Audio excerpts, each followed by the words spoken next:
going down. Inventory is going up. That is what I thought, but now we're going to see real numbers to support that information. Hello, everyone, and welcome to Real Estate Daily with the House Heroes. My name is Troy, and Monday through Saturday, we go over the latest news in real estate, mortgage, and the housing market. Do me a favor, before we start, let's go ahead and smash that like button. Get as many people out there, like, and then subscribe button. We're growing like crazy here. I want to get to 1,000 subscribers here quickly. Check us out on our other social media platforms. You can also see on Instagram a lot of things that we utilize, as well as TikTok and Facebook. We're on all different platforms. All right, let's jump right into it. Redfin news today, July 14th. It says home supply is up for the first time in nearly 3 years. We're seeing this happen. And why is it up? It's because buyers are not buying. Now, it only shows a slight increase in home supply in June. It says 2%. But I'm going to say right now that July is just exploding. Meaning, I think when I went over my numbers last week for the 4 counties here in Southern California, I'm seeing an average of over 20% more listings hitting the market, and I'm seeing almost 30% less solds are being taken from the market. These are big numbers.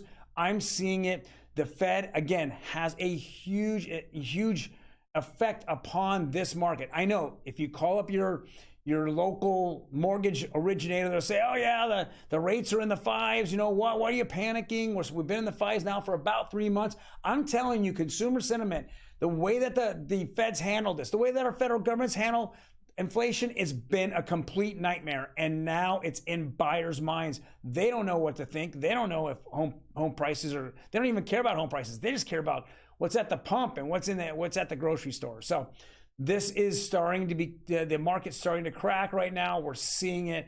And I mean, at this point, you know, whatever the Fed does at the end of the month, which now is being predicted, I think overwhelmingly 100 basis points, it's really going to hit this market. Next article here is from ABC News. It says signs the housing market is turning more buyer friendly. I think that it's already been buyer friendly across the United States. I know that in certain areas, the buyers are controlling the market completely. And we're seeing price reductions. We're seeing quite a lot of, seller concessions. If I know right now, if you're in escrow, and you're a buyer and you got an escrow 2 or 3 weeks ago, wouldn't it make sense to really go after all the home repairs on that home inspection report? Before, you couldn't even get anything done. The seller said pound sand to all the buyers. Today, it's completely different. I think the buyers are going to come in and they're going to ask for more, or they're just going to walk away from escrow and then watch you just ratchet that price down when you put it back on the market, a listing agent, and then go, oh, now I'm back. So you want to sell it to me $15,000 less now, or do you want to go throw it back on the market and buy it at $20,000 to $25,000 less? That is going to be the mindset, the mentality of a buyer here really, really soon. Next is the Dixie. And I know we go over this, when it goes up, but it's just pounding up. The Dixie is stronger than ever. I should say stronger than the last 20 years. We're seeing now the dollar is actually, it just depegged completely from the euro, meaning that it is stronger now than the euro. So $1 is not even equaling €1 now. €1 is less than $1. This hasn't happened in over 20 years. The stronger the dollar is, the better people think for us here in the United States. But in the long run, it's not. It just means that the world is behind us in all their inflation issues, and we already know that.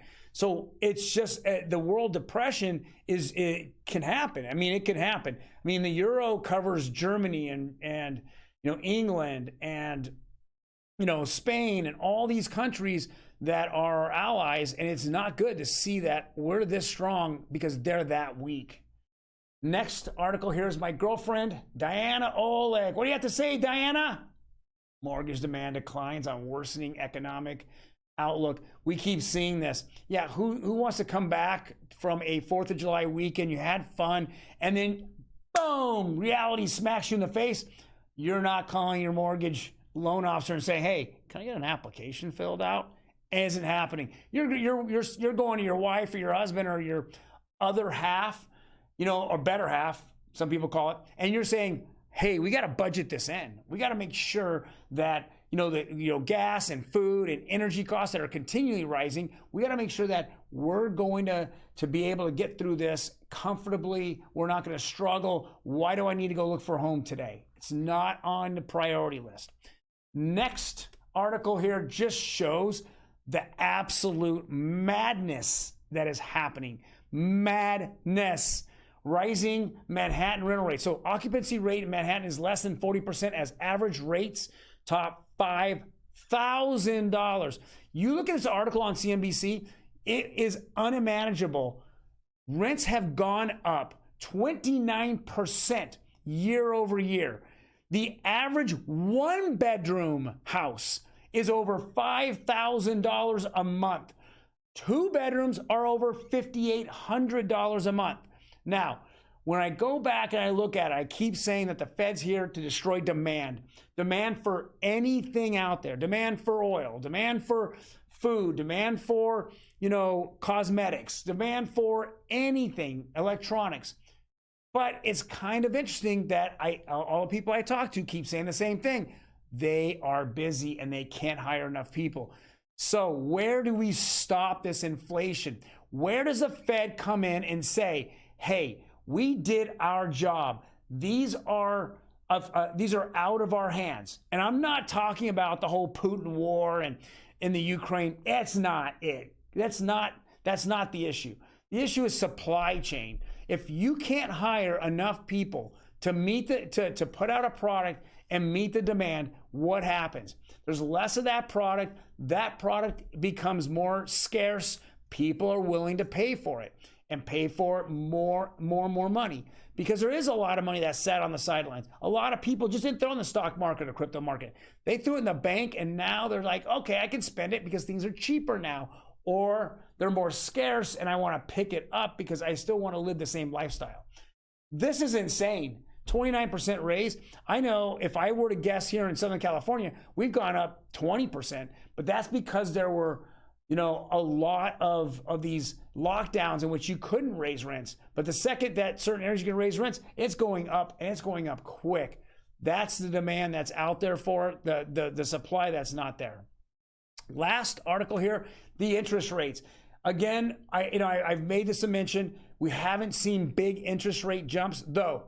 A lot of my mortgage friends have said we're going to see them. They're coming, but I haven't seen them right away. But I will say this, okay? We continue to see it float up. Now, 30-year conforming is really at zero, so it barely went up. But 30-year FHA went up a point. We're seeing 15-year and 30-year jumbos go down a little bit, but really there's not a whole lot of effect on what's happening here. I think consumer sentiment has just really crushed this market. And for the foreseeable future, the negativity in the news is just killing people right now. I mean, not killing them, physically. It's just mentally draining them, and it's making their lives miserable. And there is no ifs, ands, or buts about it. So, guys, I want to bring the best 5 minutes to you every single day in the news here in the real estate market. Please subscribe to my channel. Let's see if we can continue to get this momentum and keep riding this waves. You can also check us out on Instagram. We do reels, we do just infographics. We give you the latest news that in the housing industry, but also the latest news and economic information, because we want to make sure that whatever affects the housing market, you're on top of it and you get the latest update on it. Otherwise, guys, you guys have a fantastic day, and I hopefully will continue to see some movement as interest rates continue to possibly float down. You take care.